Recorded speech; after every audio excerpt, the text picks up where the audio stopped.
Hello YouTube. So this is just going to be a quick little video to show how I organise all of my ASL starter kit stuff. So now I've got starter kit number 1, I've also got starter kit number 2 with guns, starter kit number 3 with the tanks, and I've got expansion pack number 1 2nd edition, which includes the bonus pack number 1. So I've ended up with an awful lot of paperwork that I need to find ways to organise, a lot of mapboards, rules, etc. So I've gone and made this nice lovely lever arch folder, my starter kit compendium. I've made this nice little logo up, combining the starter kit front covers. Just a quick little bit of work in GIMP. My other half has a Cricut vinyl cutting machine. I think this might be the final design, but when I'm completely happy with it, I'm just going to get it cut on vinyl and put it properly on. At the moment it's just a bit of paper sellotaped on. So this isn't final, there are a few bits missing, but let's go and have a look. So starting with the contents, haven't filled out yet because I'm not completely finalised how this is going to be arranged, but when I've made my mind up, I'll fill this in for a proper guide.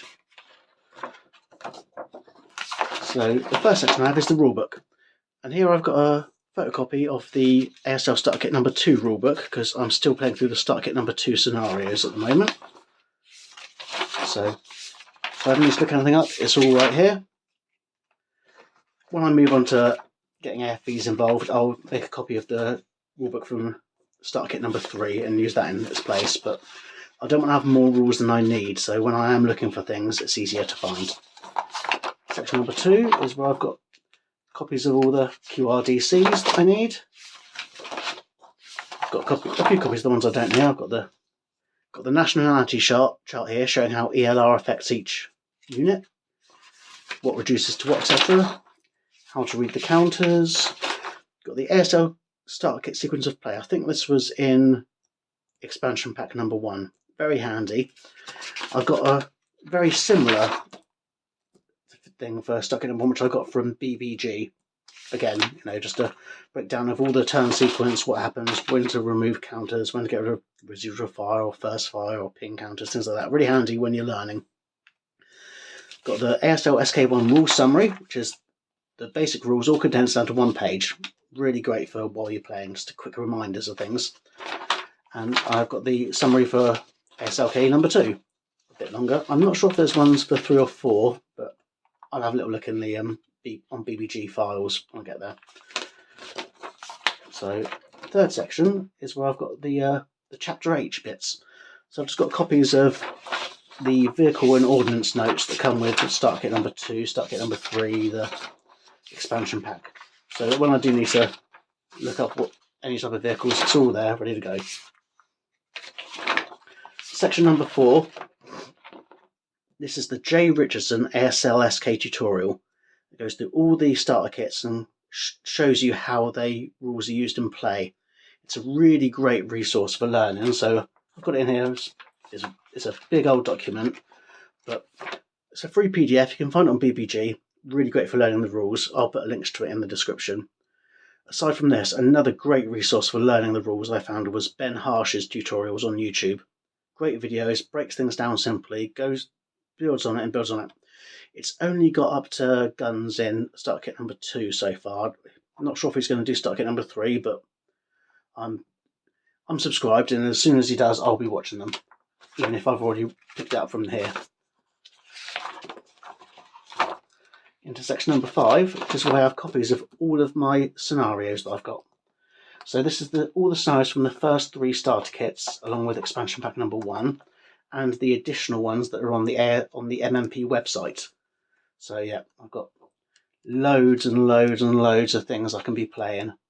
So I only get to play 2, maybe 3 times a week. So this is going to keep me busy for months before I've even got to think about getting starter kit number 4. So what was I playing earlier? Oh yeah, here. Paper Army. I was playing that today. Really good scenario, good fun. The Italians just lost out because the Greeks got lucky getting their reinforcements in early. Anyway, that'll be a story for another time, I think. Section number 6 is where I keep all my maps. So in these plastic folders, I've made these little front sheets showing what the entire map looks like, pulled off of Vassal, and tucked away in each one I've got the actual map board itself.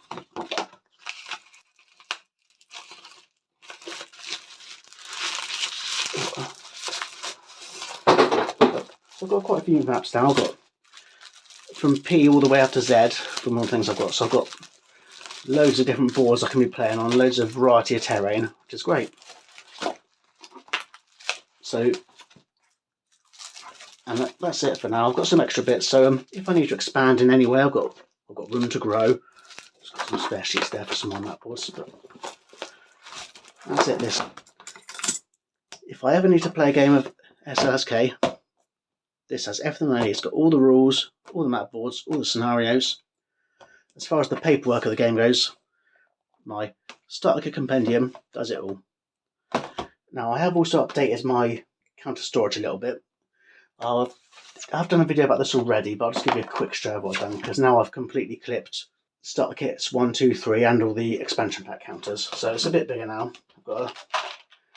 My General Mugs one is full to the brim now. Now I've got all the extra vehicle counters. I've had to double up on some containers, so I may have to expand this further into 2.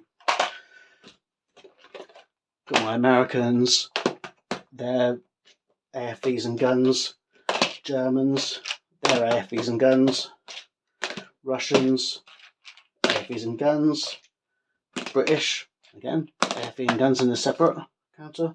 And I've also got the Italians with their guns down there, and the Allied Minor and Axis Minor powers. So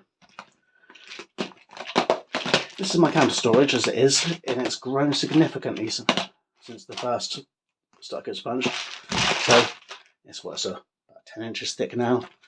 So in terms of storing this, I'm thinking about getting an old ammo container that I can fit them in.